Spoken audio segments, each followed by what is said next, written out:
The $875,000 sizzling summer sweepstakes are going on now through September 30th at Empire City Casino. Beat the heat on Saturdays for your chance to win cash, free play, trips, ATVs, and two 2023 Chevy Silverados. Grand prize drawings are on August 26th and September 30th. Win big all summer long, only at Empire City Casino. Game on! Must be 18 years of age or older to play New York Lottery games. Please play responsibly.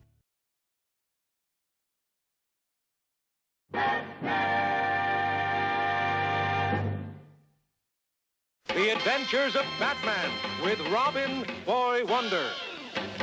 Batman and Robin, dynamic duo against crime and corruption, whose real identities as millionaire philanthropist Bruce Wayne and his young ward Dick Grayson are known only to Alfred, the faithful butler.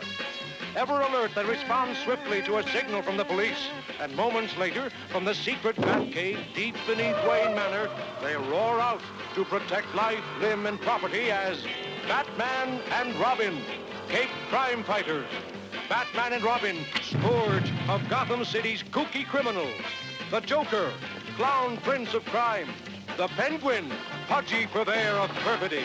And the cool, cruel Mr. Freeze. Watch out, villains. Here come Batman and Robin.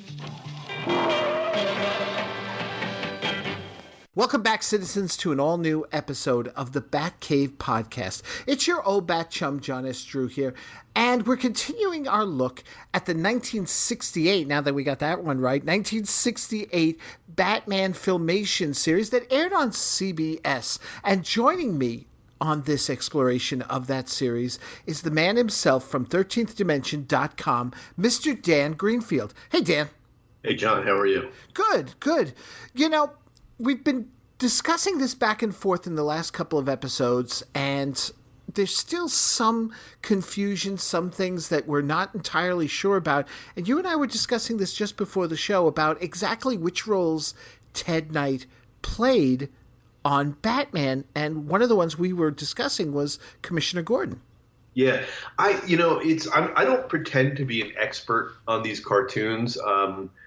In terms of the casting, I mean, I've read what I've read and I've seen a lot of stuff out there, but I don't know everything. So maybe this is something worth opening up to the listeners. But is Ted Knight, who is generally believed to be the voice of Commissioner Gordon, is that really Ted Knight? Because I don't hear the voice. Now, maybe Ted Knight was that good of a voice actor that he could really disguise his voice. But I usually, when I hear his voice in other characters, I can hear it. I can hear the tone. I can hear the tenor of it. But there's something about the Commissioner Gordon voice that just sounds like a different person. Might be a trap. I'll have my men surround the place. And so if anybody else has any kind of insight about who it might actually be, I would love to hear it. Because even when I was watching, the batch of episodes that we're going to talk about today, I made a point of watching the credits, and they're combined credits with the Superman cartoon. So I see Bud Collyer and Jane Alexander and Jackson Beck and voices like that. So I'm like, I know it's not those guys. But there are also names, in addition to Olan Soule and Casey Kasem and Ted Knight, that are listed in there that I'm not entirely sure might actually be the Commissioner Gordon voice, and maybe even some other voices. So I'm just not sure, because to me, every time I hear it, I listen for Ted Knight. I just don't hear his voice in there.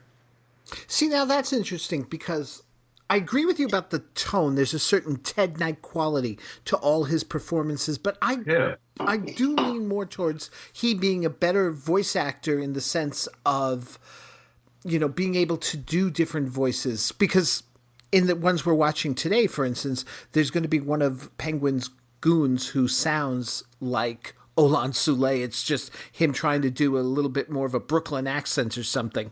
Yeah, the thing with Olan Soule and Casey Kasem is that I can always hear it. I can always hear when they're like, oh, that's Casey Kasem did that voice. Oh, that's Olan Soule that did that voice. And usually I can hear that with Ted Knight, but with Commissioner Gordon in there's something that's just different. But I never realized how talented he was at doing voices. Maybe he really did have more range than I thought. Well, it'll be interesting to see as we go along, because I've been, now that we've discussed Larry Storch Ted Knight as the Joker, trying to find that moment when Knight took over. I thought it was I thought I might have even heard it in this batch of episodes, that I heard a difference in the voice, but then it shifted back during the episode. So yeah, the thing is, like, for me, I didn't remember them, like, in the sense of as kids. The voices were all there, and that was it. No, you were talking about the Larry Storch switchover. That's what the Larry. Yeah, that's right. So to me, it's like as a kid, I would never have noticed the difference. Anyway, there was always that Joker voice, and it did remain distinctive with me as a kid growing up, because it's funny because many people, Cesar Romero Joker and Jack Nicholson Joker, but nobody ever really gives credit to this Joker here in '68, which was actually really well done. Yeah, but I think it's also a case where, again, this cartoon, and I mentioned this in our first episode, is that the Filmation Batman cartoon was sort of an elusive thing. It wasn't. I mean, it was widespread in the early '60s when it was on, or I'm sorry, the late '60s when it was on regular television. But once it went into syndication, it never hit the Super Friends heights for people of our generation. Maybe for people who are a few years older than us, it did. And the memories are somewhat different, because I used to watch Super Friends on Saturday mornings. It was on, first run. And it was on for so much longer than Filmation was. And Filmation was on syndication. And at least where I grew up, in the New York area, it was hit or miss. And I even mentioned in that first episode that, it went away for a number of years that you didn't have that same. It wasn't that you had you understood all of the inherent ins and outs of it. Like when in going back over these episodes, I remember watching Filmation as a kid. I don't remember specific episodes other than very specific sequences from those episodes. So even though I've watched them over the last few years, a lot of this stuff gets lost. And remember, it only was released on home video. And I meant to amend this because we talked about it, and I kind of glossed over it in the first episode. They had VHS releases of these cartoons in the early '80s or mid '80s under the Superpowers banner, but even then it wasn't complete. It was just a couple of episodes. So I think that it doesn't stay because the show didn't have quite the same pop cultural impact as, say, Super Friends or certainly the Batman 6, the live action TV show, which was Batman in popular culture for decades. Which is a shame, because there are definitely some gems. Oh, definitely. Including, I actually am very fond of this next episode we're going to talk about today. Well, let's go then. All right. The episode's called Bubi, Who's Got the Ruby, written by Bill Keenan. And, for me, already I'm starting to make connections and such. Yep. What's working for me, what's not. And Bill Keenan's stories work. Yep. I was thinking the same thing. I was like, okay, I think I'm seeing a pattern here. Yeah. This aired on October 11th, 1968. In the hallowed halls of Gotham City Museum, millionaire Bruce Wayne is personally supervising the placement of the world-famous Maharaja Ruby. Magnificent, isn't it? Sure is, Mr. Wayne. What do I do with this? What is it? I didn't order anything else. A statuette of the Penguin. How did... Oh.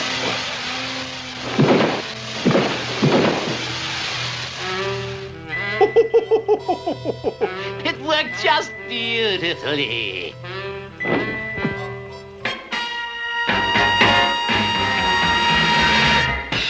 And the Penguin takes Bruce hostage. And already, this is part of what I like about it, is that Keenan liked to play with ideas and do different things, whereas he didn't seem to have a set pattern of the way he wrote his stories. Yeah, I mean, at the same time, since part of the undercurrent of this whole series of podcasts we're doing, it's a very 1966 setup as well. I mean, this is this is, classic, at a museum, and everybody's overcome because something is getting stolen or survived. I mean, how many Batman episodes open this way? But as a brief aside, as I've been saying, as we've been talking, how I want a set of Filmation style action figures. I saw that little penguin statue. I'm like, I want one of those. I want one. Make that, please, somebody. Yeah. That was cool. And, also cool because as they're leaving, he's taking off on the helicopter and such. His departure is witnessed by Catwoman. Don't be too sure about no witnesses, my fine feathered friend. Yeah, again, this is the benefit of having a limited voice cast. Even if it's cheap animation, it's an unlimited canvas. This map should help Batman find you, Mr. Penguin. Then he can do my work for me. You can have as many characters as you want because you don't have to worry about actors showing up. So there you go. You've got Catwoman and Penguin getting what would become a classic pairing in 1992 with Batman Returns, a very different version of these two characters. But I liked when they did villain team-ups on this show. It was something that they were able to... They did it more in this show than they did it in the comic books, getting these kinds of characters together. But yeah, it's nice that they could do this more often than they could on the TV show. It is. And there's something interesting later on in the episode that really stuck out to me. She calls Penguin lover. Lover, yeah, I thought that too. I just thought that was weird. It's just hey, Penguin lover. In that voice, with that awful voice that's like fingernails on a blackboard. I would love. The thing is that the Catwoman appearances on this series are actually good. They're actually good, but it's her voice that just like I have to almost brace myself for every time she talks because it's just so witchy. And it doesn't fit the character at all. I think it's a real misfire. In the same way, I'm not crazy about the Penguin's voice either, but it's not to the extent that I don't like Catwoman's voice. I think both of them are misfires on different levels. I think the Joker and Riddler voices are much better, and we'll talk about all of that as we go along too.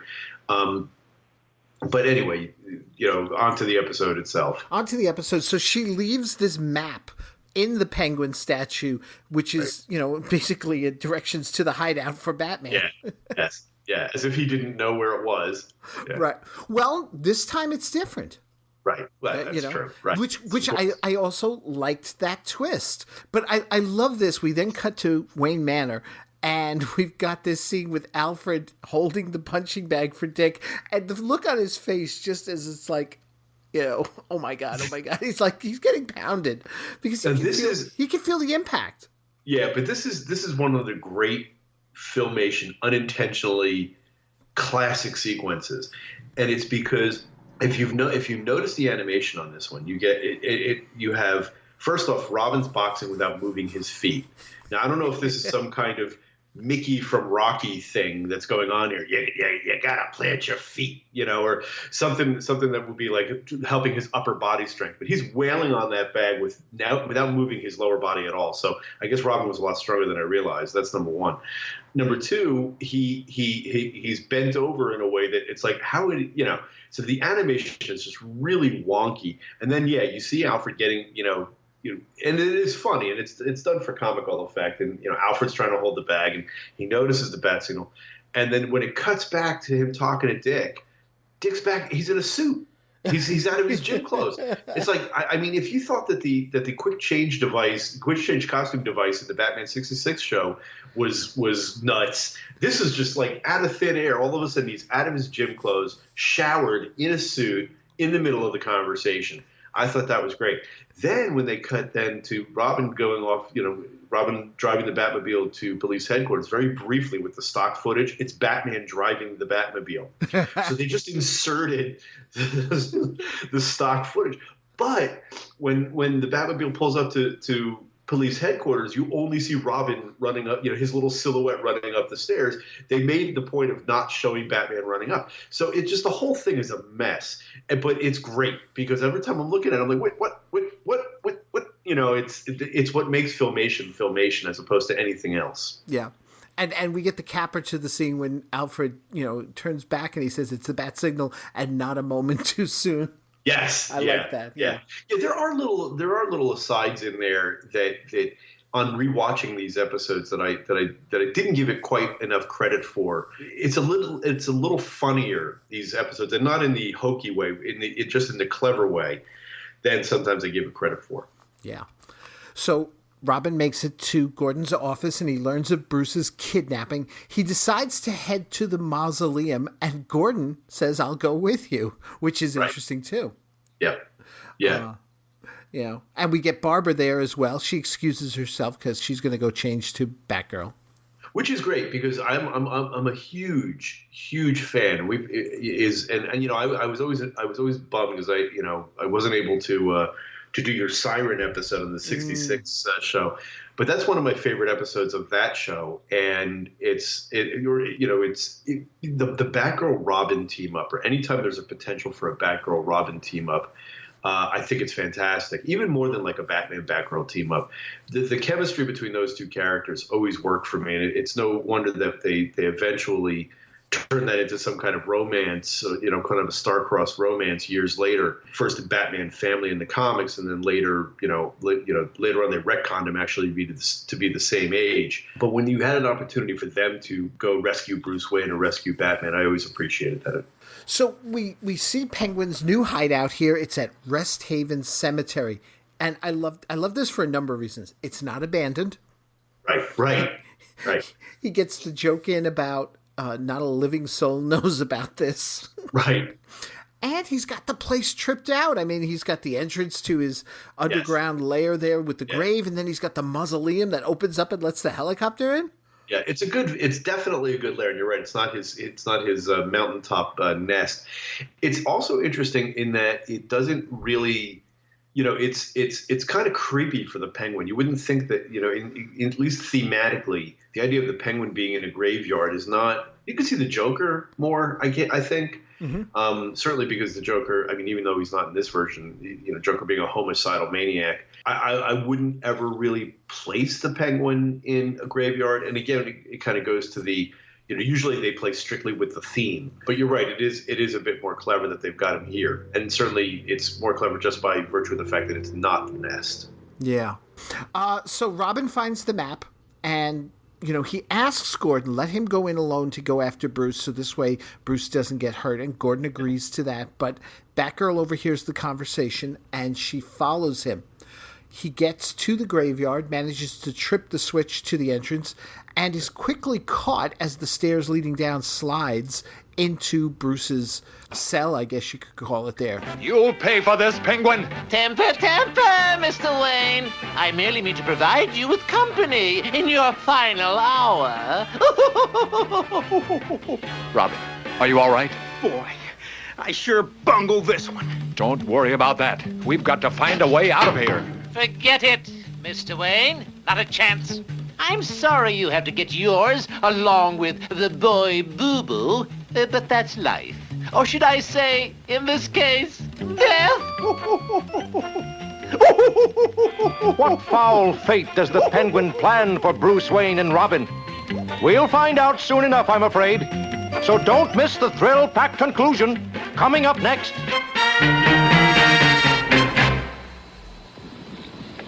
You won't get your vitamins munching peanuts for lunch. I'm miles from the nearest diner. Aren't you going to stop for lunch? I'd rather skate than eat. What's a mother to do? Serve them Total, the vitamin cereal, the only leading cereal hot or cold with a whole day's vitamin supply.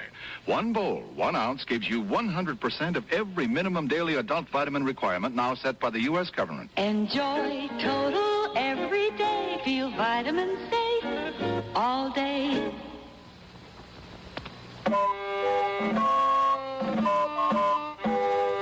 Sometimes the only way to get people to notice you is to make a lot of noise. Make noise with bugles.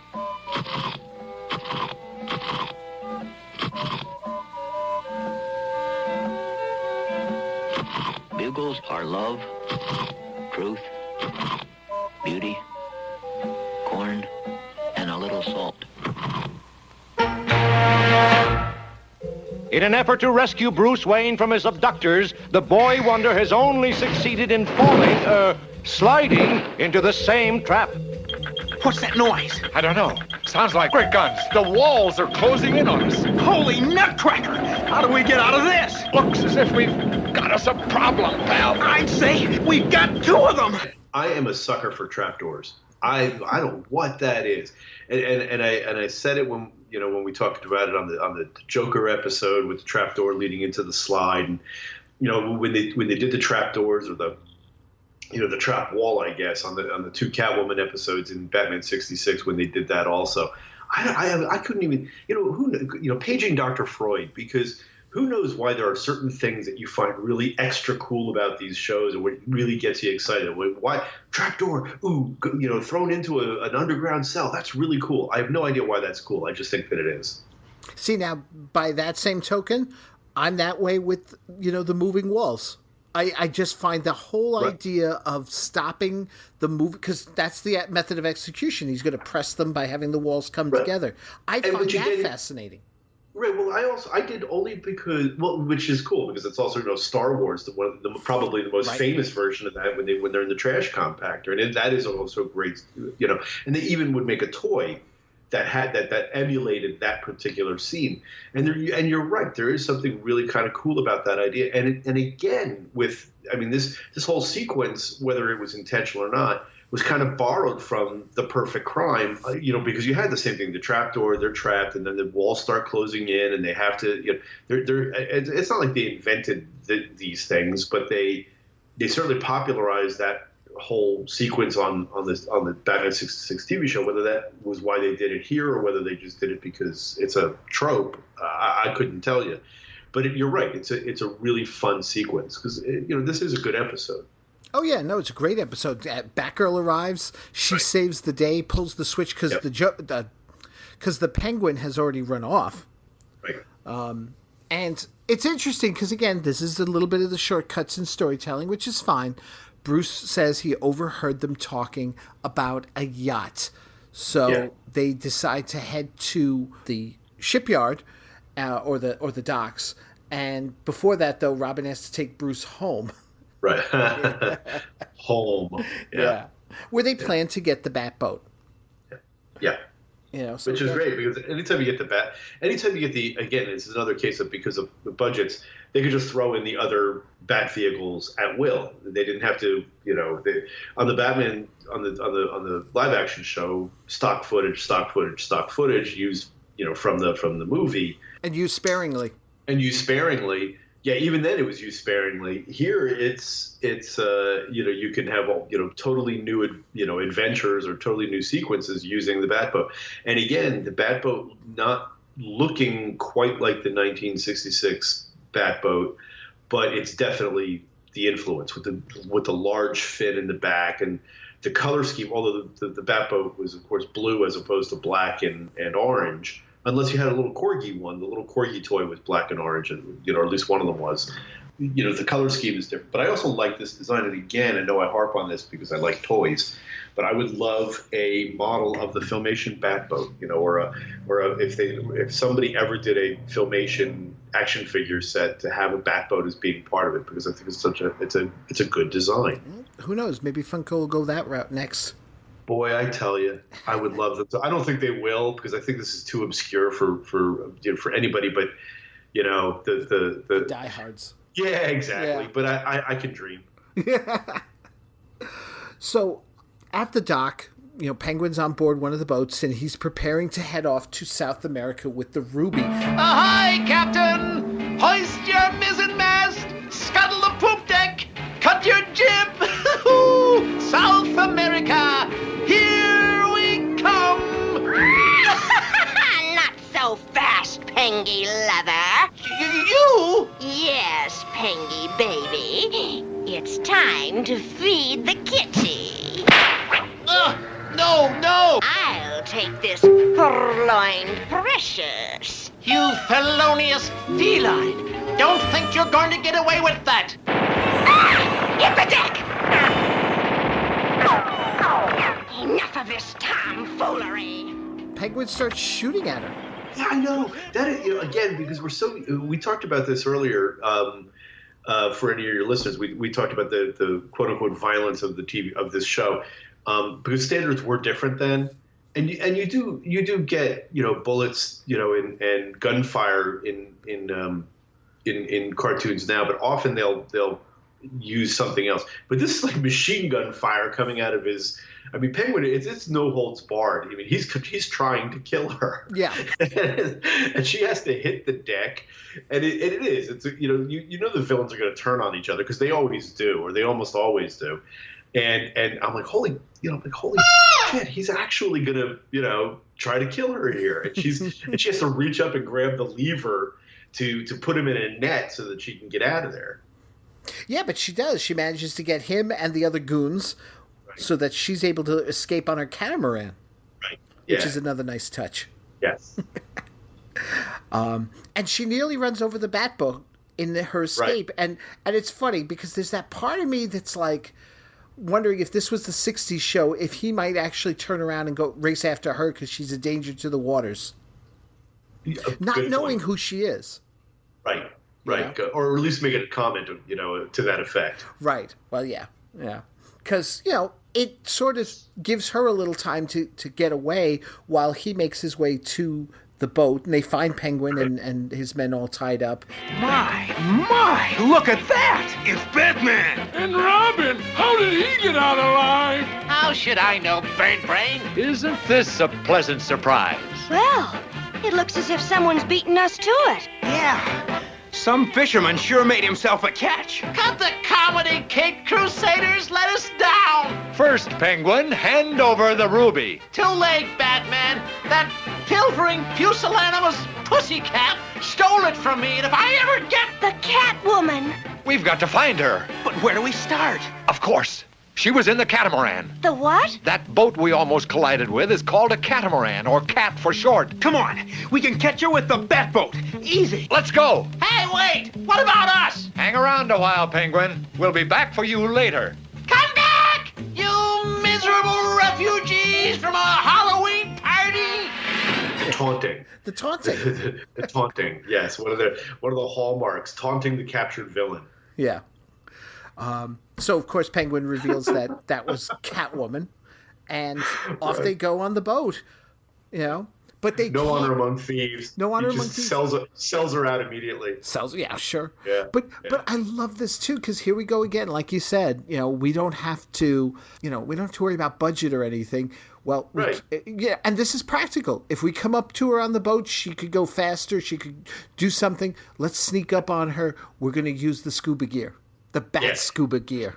I was as I was watching this, I was thinking, I hope they have cool scuba gear outfits, and they didn't. I was like, man, like in the Batman '66 animated movie when they had them in scuba outfits, they had bat scuba outfits, which they should have had. Here they just have scuba gear, and I was thinking in my mind, oh, cool. My imaginary Filmation action figures might have variants, but no, I'm serious. I was thinking that, but no, it's just them with scuba things on, and okay. Although you can actually get Batman '66 action figures, they have variant heads that you can get with them wearing those rebreathers they used to wear on the show that always looked cool that just covered their mouths. You could actually get those, but I digress. Well, I love toys, man. I love toys. Well, I think this holiday season we got to sit down and talk about Bat Toys again, but more about the older stuff too. That's no kidding, definitely, because we'll get to this in a different context, but yeah, I mean, Mego alone is there's so much there. So anyway, so they get to the boat. Did you ever notice how fast time passes when you're having fun? How about sharing the fun with us, Pussycat? Oh, you didn't think we were going to miss the fun, did you? The ruby. Hand it over. You can't be serious. Get the men, quickly! Go, Robin, go! Bat fight breaks out. Catwoman leaps overboard, interestingly enough, and tries to swim for it. A perfect time for me to leave. And that's when Batgirl comes up on her and uses the bat net. Good show, fellas. Oh, no, you don't, pussycat. That's a big net. Yeah, now there's a couple things about this. First off, Catwoman's swimming form... Get away from me! Get away! Not on your 9 lives, kitty cat. ...is about as good as Dick Grayson's form punching the heavy bag. I've always meant to ask you, Catwoman, who does your hair? You rodent! Batgirl's got the Catwoman in the Batnet. Good. Let's round up the other villains for the police.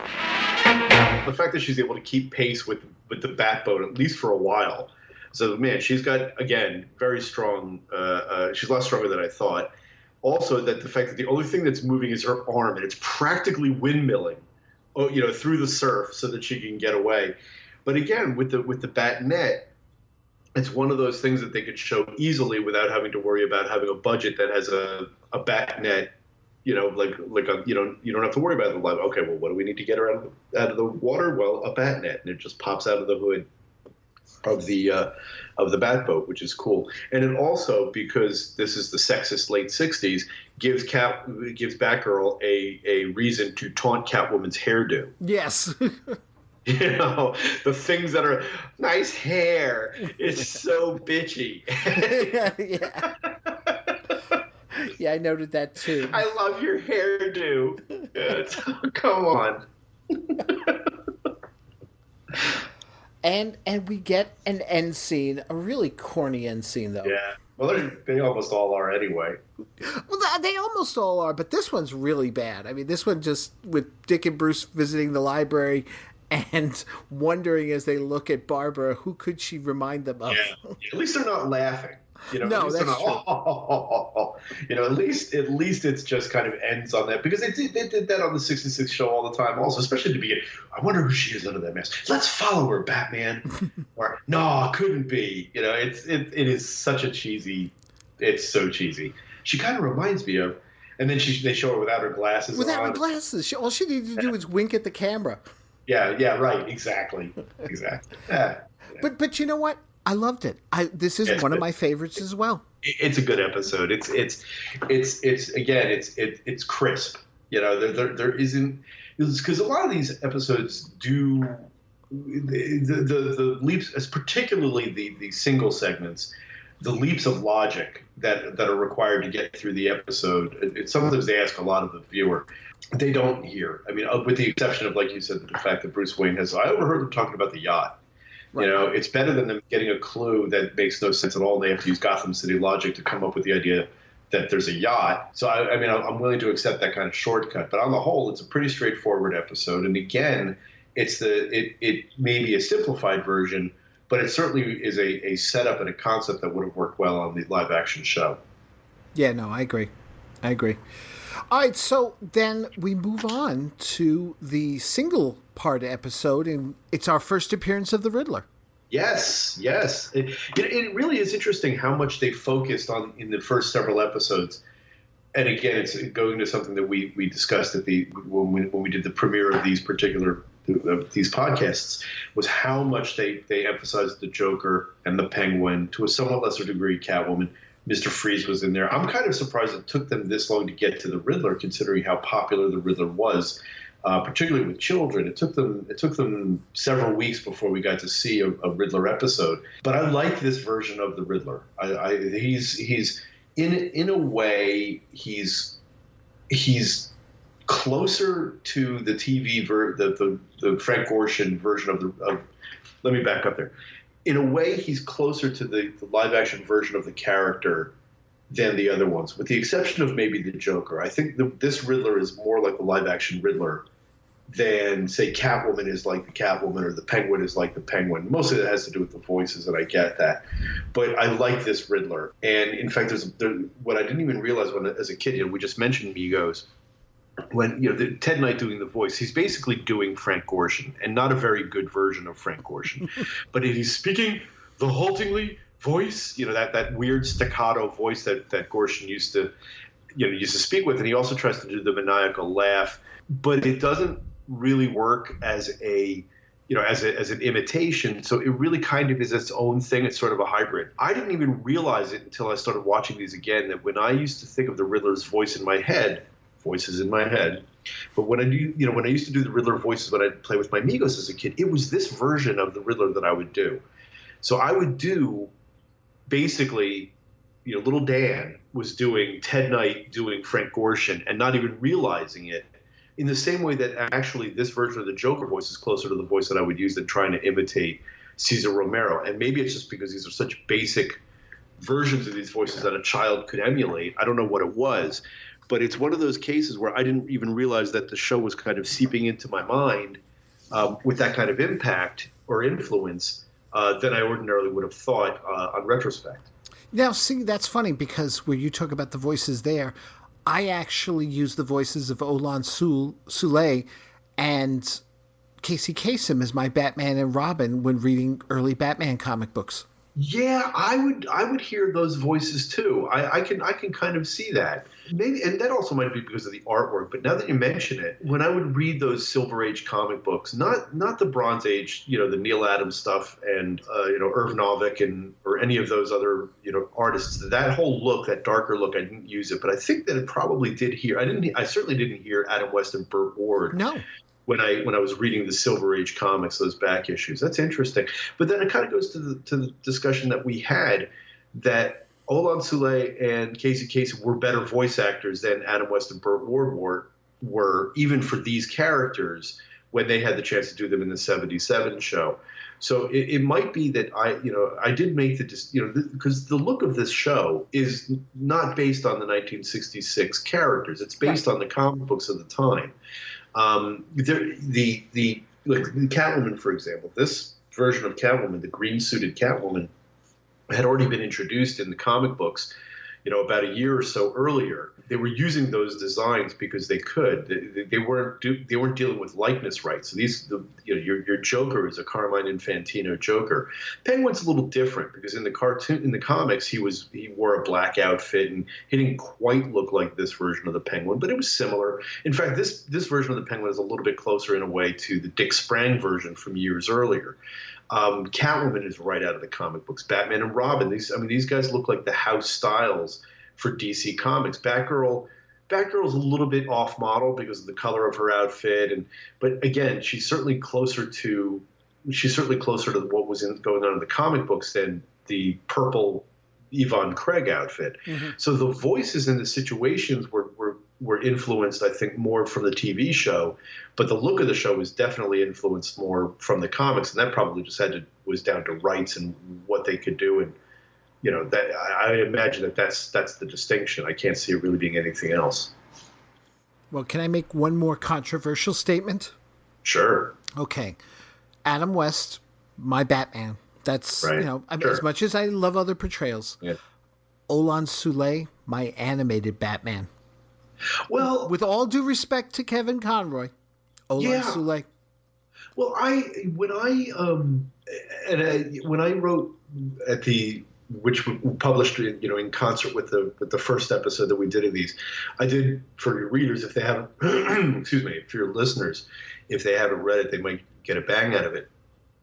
I basically did 13 quick thoughts on this series overall and sort of, kind of the highs and lows and some of the things that I really like about it. And Olan Soule as Batman is, it's a different time and a different style and a different sensibility than what was going on with Batman the Animated Series. But Olan Soule was as perfect for this as Kevin Conroy was perfect for that. And so I understand, I certainly can't say that he's better than Kevin Conroy, but in terms, he can't, but in terms of what we're looking at and what we're dealing with in the style, he was perfect for this. So I think he is the only one who could give Kevin Conroy a run for his money as far as voice work. Yeah, no, I'd agree. So let's talk about this episode here. It's called, or this story, Central Police Headquarters, where millionaire Bruce Wayne is visiting with Commissioner Gordon. Congratulations, Commissioner. Your charity drive reached its goal, I see. Thanks to your generous donation, Mr. Wayne. My pleasure. But isn't that a lot of money to be left at the charity fair? Indeed. That's why I'm personally picking it up promptly at 5. But what's going on in the headquarters reception room? Mr. Bruce Wayne. But I just saw Mr. Wayne in the commissioner's office. Things are not always what they seem.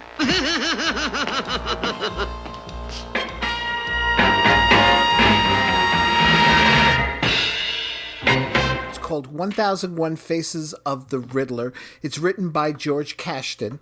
And again, just like in the two-parter, we get a little bit of a difference here in that Bruce is visiting Gordon at police headquarters. Yes. It always struck me as kind of weird that Bruce Wayne and Commissioner Gordon would be friends at all. I mean, it kind of makes sense, but at the same time, it is kind of, it's certainly the coincidental, and they needed to do it for story reasons, and I totally get that. They did it on the TV show, and they do it here.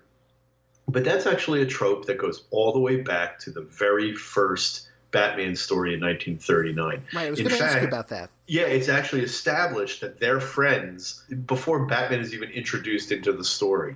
So that goes all the way back to the beginning. People think Batman and Robin, they think Batman and Joker, whatever. But in the very first story, not even Alfred, the very first supporting character introduced into Batman lore in Detective Number 27, 1939, was Commissioner Gordon. And it was opening with Bruce and Gordon chatting.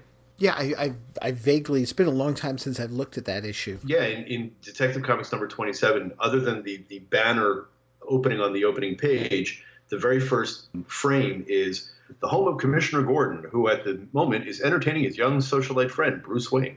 Well, Commissioner, anything exciting happening these days? No, except this fellow they call the Batman puzzles me. And that's, they're both smoking, because that's what they did. And then the phone rings. Hello, what's that? Lambert, the chemical kid, stabbed to death? His son's fingerprints on the knife? I'll be right over. Well, and basically it's like, well, Bruce, I got to go. So Bruce comes along because he's got nothing else to do because he's a dilettante. They go over to the crime scene together as Bruce Wayne, and then they find the body. And the next thing of course, Batman enters the picture later. We find out at the very end of the story that Bruce Wayne and Batman are one and the same. This is a concept that goes all the way back to the beginning. Actually, it's interesting when you think about it, because before Batman becomes more of a confidant of the police and duly deputized agent or whatever it was in those words back then, it was Bruce who learned about the crimes probably most of the time, or if he saw it in the paper. Do you know what I mean? Because there he is sitting with Gordon, and it's like, okay, then I must become... It's almost like now Barbara in the cartoon here, where every time she overhears something, then she runs off. Right, because they weren't doing the bat signal. They weren't calling Batman in. He would have to learn about it, whether it was on the radio or whether it was in the paper, like you say, maybe, even if memory serves me right, in Batman #1, the first Joker story, Bruce and Dick hear about it from... They hear about when the Joker's making threats on the radio. That's how they find out about it. It's not like they're called in to take care of it. Right. But it's nice to see here because, again, it's something different. It's not just, here's the crime. They're trying variations and such. And here we've got this thing where Gordon is actually part of the story as well. After coming back after the title, we see that they've opened the box, and inside there's a riddle. Where is the hottest spot in town today? Now, as much as, yes, I like the Riddler and I like this story, the riddles aren't the most engaging, although they do have a double meaning to them, which is what I do like. Well, they always have to have that. There's always the quote-unquote obvious answer, which is never an obvious answer, and then what the real answer is, and that's a very typical Riddler thing, not only just in the comics, but on the certainly on the TV show itself. Yeah. What did you think of Riddler's hideout? Because they do a brief scene with that, with the question mark. Where they show the question mark. Yeah, I was thinking about that in terms of, okay, we've got Joker's house of cards on that dirty, dingy street. We have the Penguin's nest on top of the mountaintop most of the time, except that it's in a it's in the graveyard in the episode we just talked about. I think it's really cool. And again, it's the kind of thing where I think, well, why don't Batman and Robin just go there? Obviously there aren't that many question mark shaped buildings in Gotham City. I got to figure that the one that it is shaped that way, that's where the Riddler might be, and they ought to go there first. Yeah. And the thing is, it's like the Bat computer works out the riddle as the Gotham steel mill. And it looks like at first Batman and Robin are heading off there, and we see that's not at all what this is all about, because Riddler and his men are dressing up as Gordon and police officers going to steal the charity money. But Batman does figure it out. Because of course. And he reasons it rationally enough. The hottest place in town is the one with the thermometer, where it's all the way up at the top at the moment because of the money. Sure. Sure. Yeah. I liked that. I did. It looks as if you guessed wrong, Batman. What do you mean? There goes the commissioner with the money. That man is an imposter. Stand by for bat turn. But how do you know that, Batman? The commissioner told me he was coming here at 5. It's only 4:30 now. Riddler, they're on to us. Get rid of them. Hurry. Now that's a 66 piece. Yeah, it was supposed to be 5 o'clock. He got there at 4:30. Smoke that grenade, Robin. On the way. Sure. You know, they probably have a little bit more of an emphasis on he's always on time. Yeah. You know the commissioner, he's always prompt. Yeah. They're out of control. Activate that winch. Now. Okay, now let's deliver this package to the police. But in the confusion, Riddler gets away. Right. Well, you gotta have a reason to chase him. Yep. And he tells his men that the next caper they're doing is this track and field event where he's got to leave the riddle again for Batman. Where is the biggest vault in town? Again, you're going to think, the Bank of Gotham. But no, it's a whole vault. Yeah. See, that's the biggest vault. Yeah. Sure. I again, simple riddles, but I like the play on the words. They really weren't riddles in so much as they just were puns almost. Right. Exactly. Yeah.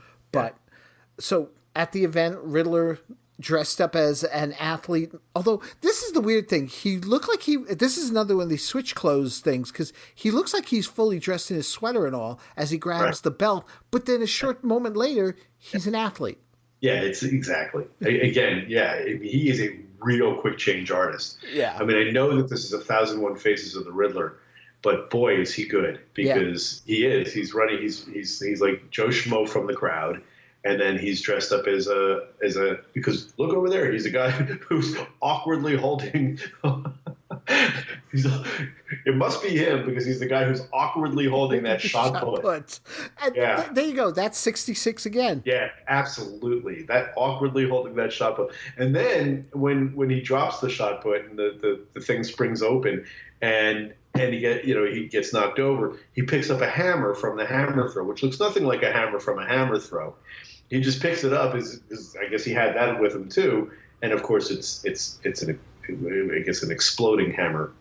Right. Or it's a gas hammer or an exploding hammer, whatever it is.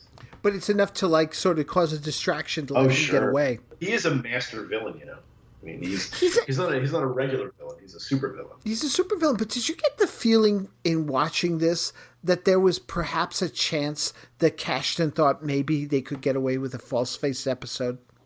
No, I didn't. I mean, it makes sense because you're dealing with someone who's a quick change artist, and you're right. It definitely has similarities to the false face episode on Batman 66.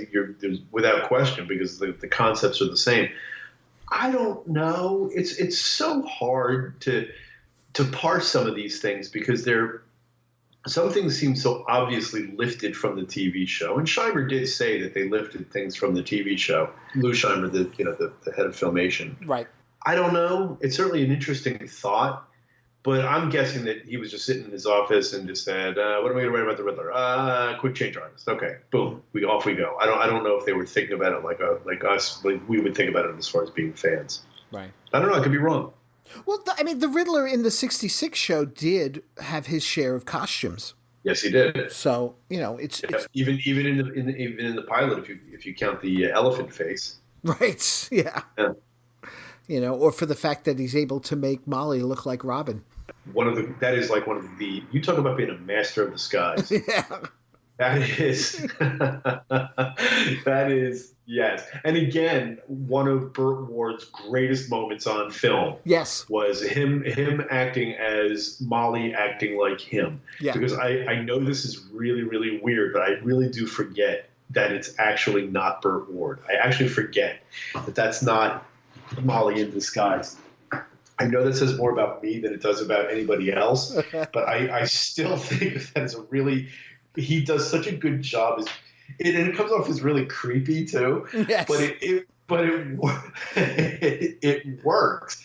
And again, because I am obsessed with toys, and we should talk about we might want to do an episode talking about the Funko toys even before we get to this Christmas, because Funko said that they were going to try to do a lot of variants for their new Batman 66 line of figures. Speaking of, I would love a little elephant face Riddler variant figure, because why not? Why not be able to do that? it's basically a paint job of him in his suit, and you have an elephant face on it. How cool would that be? That would be. Yeah. So, anyway, back to the show. Back to the show. So we get to the next riddle. Who is the top wrecker in town? And this one's pretty obvious. They rush to the scene of a demolition site where Riddler is waiting for them on top of the building, and they're quickly captured by them. He leaves them inside the building tied up as he plans to demolish it. Yes. Yeah. Doesn't shoot them. No. Just, sets them up for an elaborate demise. Even if it's pretty straightforward. Again, it's always let's give them a chance to escape. Right. Which they do because they find a jagged piping and are able to cut themselves free. We made it! Yes, but we're not out of trouble yet. They're out! But I'll still send them to their doom! He's trying to knock us off! Follow me, chum. Right behind you. What are they trying to do? Hold them off! This must be the welcoming committee. Bat fight breaks out. They're missing one member. And Riddler is quickly captured. Oof! Relax, Riddler. You're in no hurry now. Yes. Yeah. Because it's only an 8-minute single part episode. Right. And but again, he could only be elusive for so long. Yeah, that's true. Yeah. In fact, we'll see that in our next episode. The ending is cute, though. Again, we've got a new disguise for Riddler, the prison garb. Yeah. Yes, exactly. The taunting. Wah, wah. The taunting. Bat taunt. Time for the bat taunt. But I liked it. Sure. Yeah. It's fun. It's a good episode. It's I'm not as much of a fan of the thing about the two-parters that sometimes they feel padded. And the single episodes sometimes don't feel like they have enough room to tell their stories. Right. Or that sometimes they feel like they might have started out as two-parters and they ended up condensing them because there are too many leaps of logic to get from point A to B to C. Right. This one's fine. I mean, it's just straightforward. It's fine. It's a short little story. Again, it's still a surprise to me that it took them this long to get to the Riddler, and that the Riddler would premiere in a single episode rather than a double episode. But, it's not like we're not going to see him again. No, that's true. That's true. In fact, we'll see him next episode. Yes. Speaking of. But before we get to that, Dan, what's happening over at 13th Dimension? When earlier this year, when the end of the 50th anniversary came, then it became the 51st anniversary of Batman 66. I thought I was going to be writing about it less for some reason. I couldn't be more wrong. For some reason, I'm writing about it all the time still. And it's not just because I continue to be obsessed, but it's also because there's always something to write about. And, I've mentioned toys a lot throughout this episode. And right now, this spring, we are doing a lot of coverage of the Funko Batman 66 action figures, the new line that I mentioned, just before, because it's a line that I'm really excited, and we've been doing a lot of coverage, a lot of behind the scenes stuff there. So for your people here who are listening and because they're Batman 66 fans, check us out often, because we do have a lot of that coverage going on. But as always, we do other things too. I mean, we do, and it's not just Batman. Whether it's a comic that could be coming out next week, it's a comic that came out last week, it's a comic that came out 50 years ago. We do a lot of that kind of stuff. So if you're not familiar with 13th Dimension, I invite everybody to check us out and leave comments and see what they think. And that's 13th Dimension, 13th dimension.com. Correct. So, all right, folks, like I said, next time Riddler will be back. I mean, this wasn't just a one-and-done deal or anything like that, or we're going to have to wait a while. In fact, our next episode, we've got a slew of villains. First up, yes, we've got Riddler and Penguin teaming up to take down Batman in the Big Birthday Caper. And then we've got Penguin and Joker teaming up and getting help from some real-life penguins in Two Penguins Too Many. Yes. So that's going to be on our next episode of the Batcave podcast. Until then, folks, thank you so much for listening. Once again, Dan, everyone, take care. Thanks, John.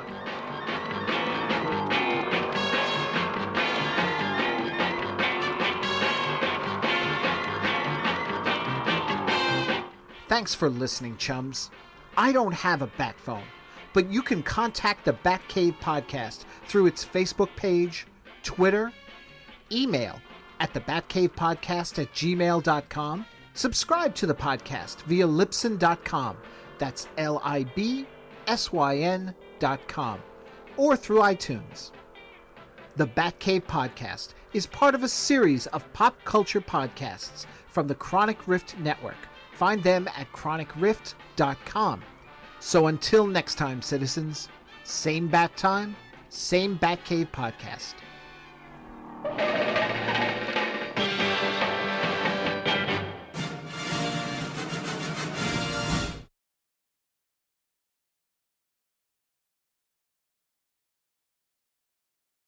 You know when you're really stressed or not feeling so great about your life or about yourself?